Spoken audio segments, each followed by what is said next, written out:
Hey, I'm back with a quick little update on Project 335i. What I'd like to tell you about today is what I was kind of involved in with dealing with the intercooler.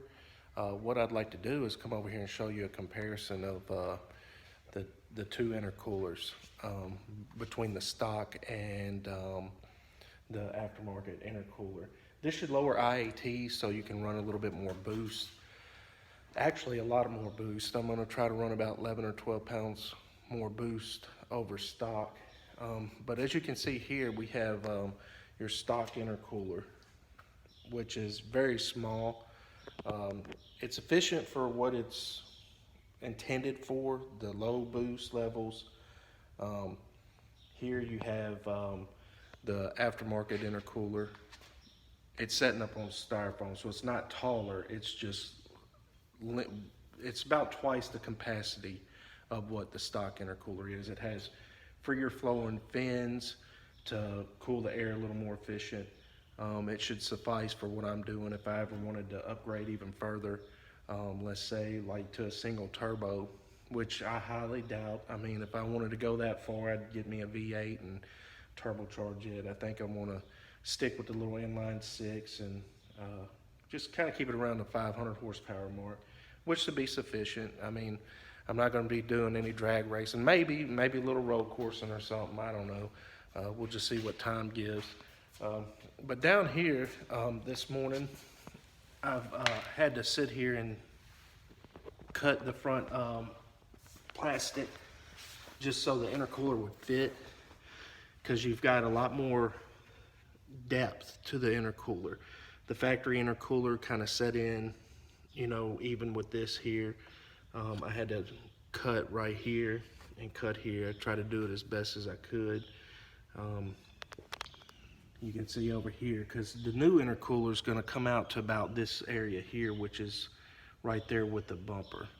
So all this nothing was really supported here. It was just a little piece of plastic that went here with a couple veins that were cut out here and here. But now I have more than adequate space to mount the intercooler. So let's get over here. Give me some light up under here. While I was down here, up under the car, it has a transmission cooler, which you can see right here, for the automatic transmission. And let's see where we're at. Up here, let's see. I'm not sure if I can get up in there. There's a hose right here that was having a small leak. Maybe you can see it better.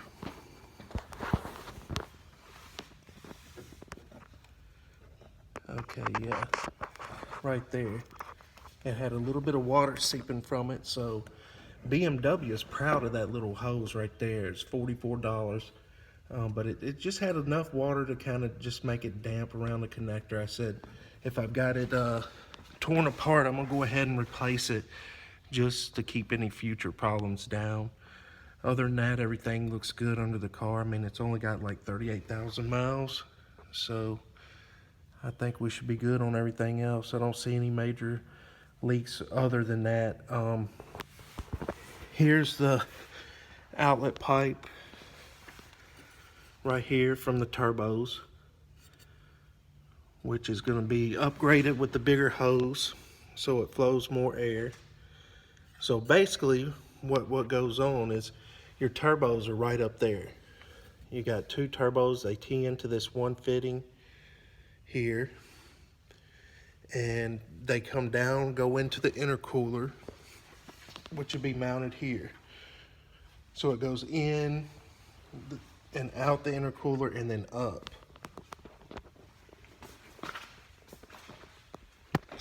And then once it comes up, it comes up through this area right here. So you can kind of see the opening that it's going to come through, right through here. And this is that little hose right here. It ain't even 5-6 inches long. It's got a little bitty drip coming from it. So your charge pipe, that upgraded hose, is going to come up here and go to your metal charge intake pipe into the throttle body. So that's about it for now. I guess it took me maybe an hour and a half to pull off the bumper and get this prepared. While I've got the car up and the underbelly taken off, I'm gonna go ahead and change the oil. The service records show that it was changed like 5,000 miles ago. The guy said that he put some synthetic in there that was supposed to last more than 7,000 miles, but I'm gonna go ahead and change it anyway.